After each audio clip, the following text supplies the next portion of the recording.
At a renowned university in the Netherlands, the main auditorium buzzed with anticipation. The hall was packed with students, their eyes gleaming with curiosity, eagerly waiting for the long-awaited debate to begin. This wasn't just any ordinary discussion. It was a clash between two powerful ideologies, belief and skepticism, religion and atheism. On one side stood Dr. William Vanck, a 53-year-old Dutch professor of philosophy. He was famously known as a sharp-witted atheist, highly logical and extremely critical in his approach. For years, he had engaged in debates with religious scholars and clerics, and more often than not, he had left his opponents speechless with his piercing arguments. On the other side was Ayn Demier, an 18-year-old student from Turkey. Despite her young age, she had already built a reputation as a bright, articulate, and fearless speaker. Ayn was not only well-versed in Islamic theology, but also had a strong command of philosophy. She was often chosen to represent Muslim students in interfaith dialogues and philosophical forums. Today, she was set to face Dr. William in a public debate on campus. The event had drawn massive attention. Students from various backgrounds, Muslim and non-Muslim alike, filled the hall, wondering whether young Ayn could hold her ground against a seasoned academic like Dr. William. Dr. William stood with calm confidence. Dressed in a neat formal suit, he carried himself with composure, smiling faintly as if underestimating his youthful opponent. Ayn, meanwhile, sat quietly in her seat, wearing a dark blue hijab. Her face was marked by determination, her eyes radiating courage. She showed no sign of fear. The atmosphere was tense but electric. Students whispered among themselves, speculating about the outcome. Some had even placed friendly bets on who would win.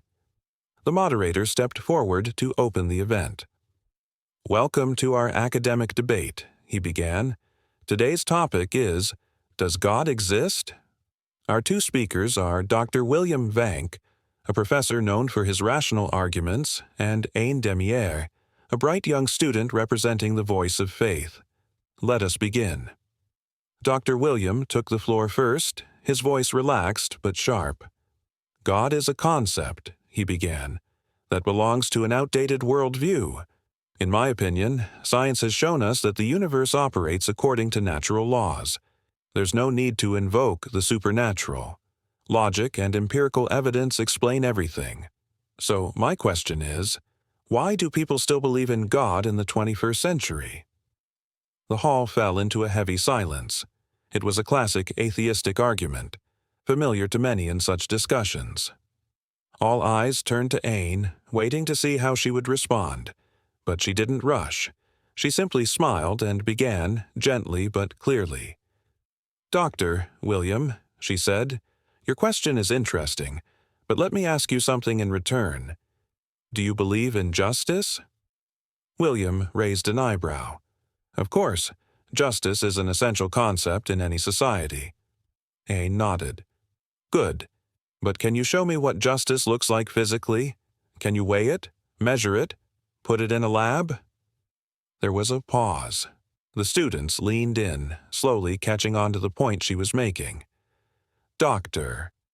William," she continued, "concepts like justice, love, and wisdom, they're real. We feel them. We live by them. But they can't be measured with scientific tools. You can't pour love into a test tube or scan justice with a microscope. Yet no one doubts their existence. Likewise, the existence of God is not something you measure with machines. It is something you experience through intellect, reflection, and the heart." The audience began to stir. Some nodded in agreement, others whispered to one another, surprised by the clarity and depth of her argument. Dr. William, meanwhile, was momentarily quiet, seemingly processing the unexpected turn. But he was not one to back down easily. After a few seconds, he raised his chin slightly and offered a tight smile. "Okay, Ayn," he said, "that's an interesting analogy. But there's a difference. We can see the effects of justice and love. We can observe someone being treated fairly or unfairly. We feel love from those who care about us. But where is the clear, tangible impact of God? He leaned forward. If God truly exists, why is the world full of suffering and war? And injustice again. The hall fell silent. It was a question that often left believers grappling for answers. But Ain didn't flinch. She met William's gaze confidently, took a calm breath, and spoke. Doctor. William, your question is not a new one. For centuries, people have wondered, if God exists, why is there pain and suffering? She paused, then asked, But may I ask you something? William gave a slight nod, inviting her to continue. Imagine, Ain said, that you're a teacher in a classroom full of students. You give them a test. During the test, you remain silent. You don't whisper the answers. You don't help them. Does that mean you're not in the room? William narrowed his eyes and then answered, Of course not. I'm there. I just don't interfere during the test. Ain smiled. Exactly. This life is a test. God doesn't interfere in every moment because we are being tested. We are given freedom, the freedom to choose between right and wrong, justice and oppression. Suffering exists not because God is absent, but because humans often misuse the freedom they've been granted. The hall went quiet again. This time, the silence was thoughtful. Some students frowned, deep in contemplation. Others exchanged looks of understanding. A few even clapped softly, inspired by the clarity of her analogy. Still, Dr. William wasn't finished. He leaned back in his chair, his expression serious but intrigued. All right, he said, but there's one question that always shakes the foundation of any belief in a just God. He paused before delivering his final blow. If God is truly the most just, then why are babies born with disabilities? Why do innocent children suffer from deadly diseases? Dr. Williams' voice grew heavy. What have they done wrong? They haven't even lived long enough to choose a path in life. So how can a loving, just God allow them to suffer? The hall froze. Tension rippled through the audience. This was the question, the kind that often left believers lost for words. It wasn't just philosophical. It was emotional, deeply human. Ain took a slow, deep breath. She knew this was the most difficult part of the debate. She couldn't answer it with passion alone. This required clarity, calmness, and wisdom. Dr. William, she said softly but with unwavering confidence, I appreciate your question. Let's try to see it from a different angle. She paused for a moment, allowing the audience to lean in. What we sometimes call injustice, she continued, may not be injustice at all. Let me give you a simple example. Imagine a little child falls seriously ill. His parents rush him to the hospital. The doctor examines him and decides he needs immediate surgery. She glanced around the room. That surgery will be painful. A scalpel will cut his body. He'll bleed. He'll cry in agony. From the child's perspective, it's terrifying, almost cruel. If we only looked at that moment through his eyes, we might ask, how could his parents allow this? How could the doctor do such a thing? A few students nodded, beginning to see her direction. But we, as adults, know the truth. The pain is not there to harm the child. It's there to heal him. The suffering is temporary. The outcome is life-saving. Ain paused again, letting the weight of her words settle. In the same way, what we perceive as suffering in this world may be part of a much larger, wiser plan. A plan we simply can't see in full yet. We are limited in our view, but God sees the entire picture, including the afterlife, where ultimate justice is given to everyone. A quiet stillness spread through the hall. Heads began to nod. Even students who had entered the room as skeptics now appeared contemplative. Ain's response was not just logical. It was human, relatable, and deeply philosophical. But Dr. William wasn't finished yet. He leaned forward, eyes sharp, voice laced with tension. That sounds beautiful in theory, he said. But we can't ignore reality. Religion, more often than not, is the source of war and conflict. How many people have died in the name of God? If God is all-loving, why does he allow his name to be used as a weapon to kill? The question hit hard. Even the most faithful among the audience shifted uncomfortably in their seats. The brutal truth of history hung heavily in the air. All eyes returned to Ain, but she didn't panic. Her gaze remained calm and sincere. She looked straight at Dr. William and replied, "Doctor, William, let me ask you a simple question in return. If someone takes a knife and uses it to murder another person, who is at fault? The knife or the person holding it?" Dr. Williams seemed to reflect, then answered, "The person, obviously." "Not the knife?" Ain nodded gently. "Exactly. Religion is like that knife. It's a tool, a guide. It was sent to lead us to peace, compassion, and truth. But when it falls into the wrong hands, into the hearts of people driven by politics, hatred, or power, it gets twisted. The wars and bloodshed you speak of are not the fault of religion itself, but of those who misuse it for their own agendas." The room came alive with soft murmurs. Some non-Muslim students were visibly impressed. Others exchanged surprised glances, moved by the clarity of her metaphor. Dr. William sat quietly for a moment. This wasn't the first time he had debated matters of faith, but it was the first time he had faced a teenager who challenged him so effectively, and with such calm clarity. He adjusted his jacket, sat straighter, and took a deep breath. "All right, Ain," he said. "Your arguments are well structured, but there's still one question I need answered." He looked directly into her eyes. If God truly exists, why doesn't he show himself to us? Why should we believe in something we've never seen? Once again, the hall fell silent. The question echoed in the minds of many students, believers and skeptics alike.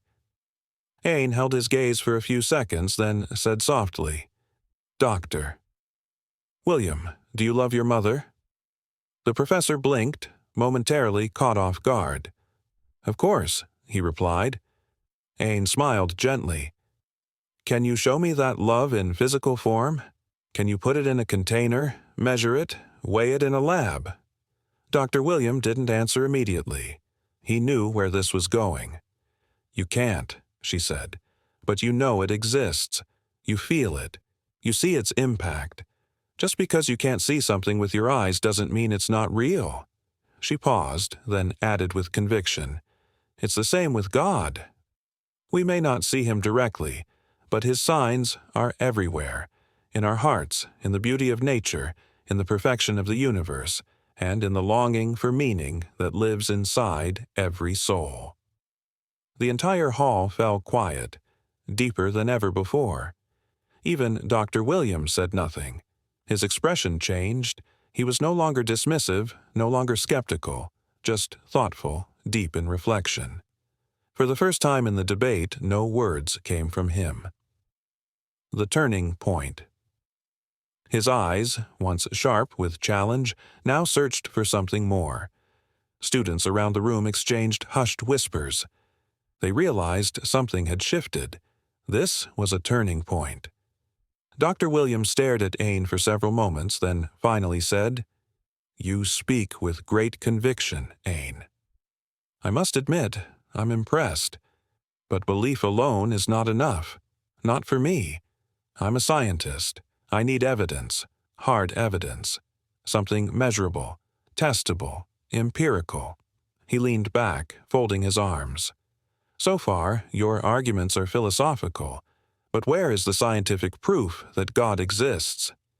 Ain nodded slowly, as though she'd been expecting this. "Doctor, William, you seek scientific evidence? Let's talk about something fundamental. Consciousness.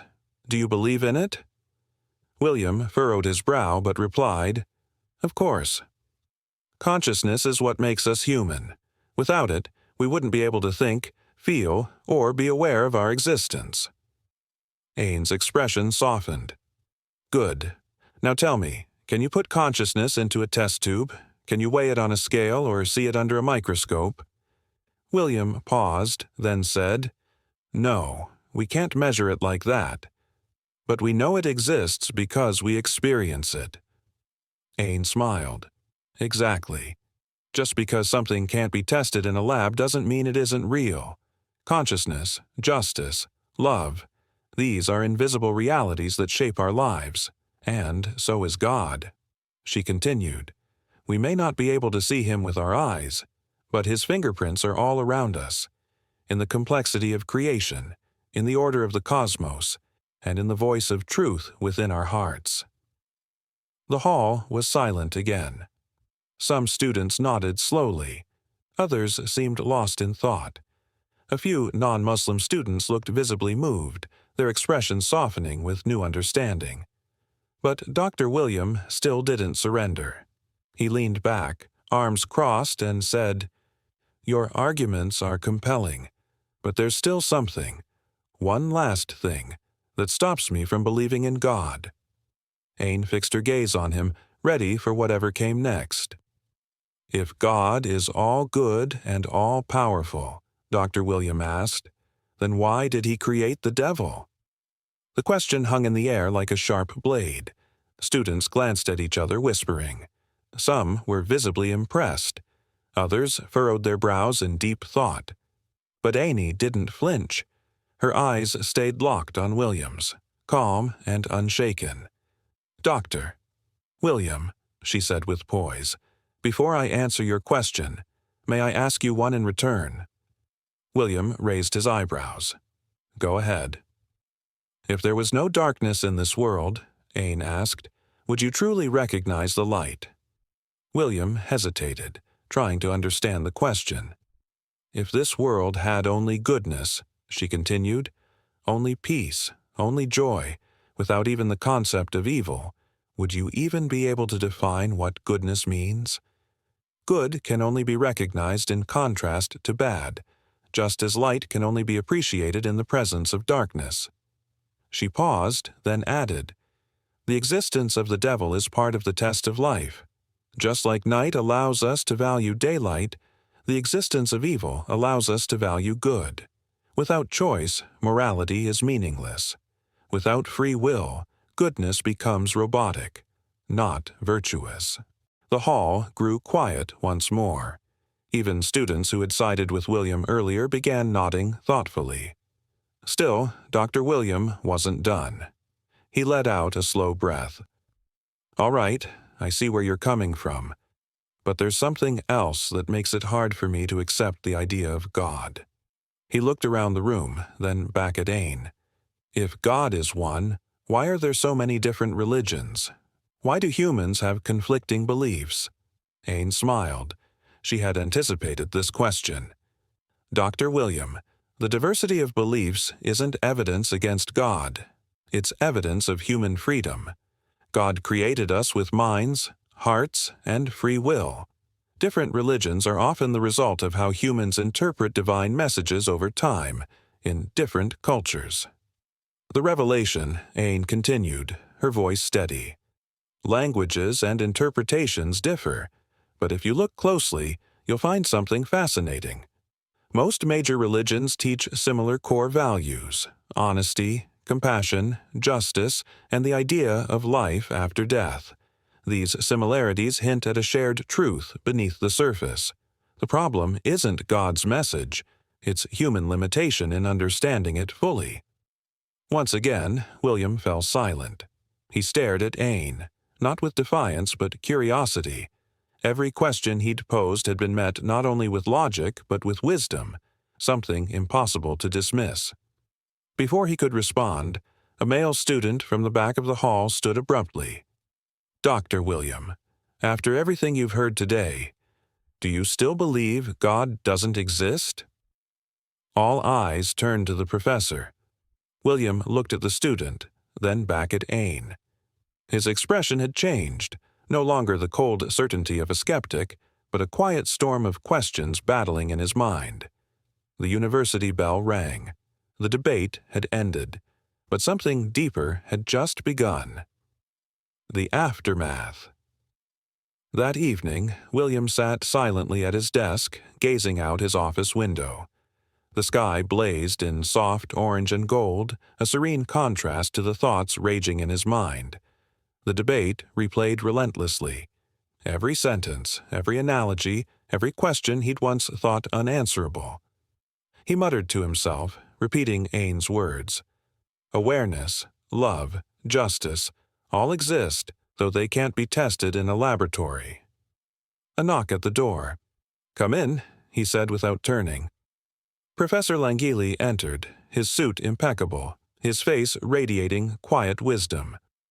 "William," he smiled, "I heard there was quite a debate in your class today." William turned, faintly amused. "Professor Langili, I suppose I was the talk of the day." Langili sat across from him, studying him closely. "I heard a student left you speechless." William chuckled dryly. Not speechless, just surprised by the depth of her thinking. Langili nodded knowingly. "I was once where you are. I used to think God was a human invention, a comfort against the universe's indifference." William narrowed his eyes. "What changed your mind?" Langili leaned back, smiling. "The deeper I studied the universe, the harder it became to believe it was all chance. The complexity, the harmony, the beauty, it pointed to something more." William fell silent. Langili was one of the university's most brilliant scientists. If he could believe— "I want to understand," William said slowly. "Truly. Is belief in God logical, or just an illusion we created?" Langili's eyes sparkled. "Then there's someone you need to meet." The cafe conversation. That night, William found himself in a quiet cafe, city lights flickering outside. Langili had arranged a meeting with Professor Alfadil, a white-haired philosopher-scientist whose piercing gaze betrayed decades of contemplation. Alfadil set a thick book on the table and smiled gently. "You want to know if God exists?" William nodded. "Yes." Alfadil stirred his coffee. "Let's begin simply. Do you believe the universe had a beginning?" "Yes. The Big Bang, 13.8 billion years ago." "Good," Alfadil said. "If it had a beginning, it must have had a cause. Would you agree?" William paused. "Yes. Something must have caused it." "Excellent." Alfadil's voice was calm. "But the Big Bang wasn't just the start of matter. It was the origin of time and space. So the cause must exist beyond time, space, and physical dimensions." William's fingers stilled on his cup. "You're saying the cause must be non-physical?" "Exactly," Alfadil replied. "Timeless, spaceless, immaterial, and unimaginably powerful to create a universe this vast." William's skepticism wavered. "But couldn't the cause be a natural phenomenon we don't yet understand?" Alfadil shook his head. "Science studies things within the universe. The cause of the universe itself must be outside it, an uncaused cause. Some call it the prime mover. Others, the necessary being." He met William's gaze. "I call it God." The cafe's jazz music faded into background noise. William stared at his coffee, the weight of the words settling over him. He'd come to dismantle belief with logic,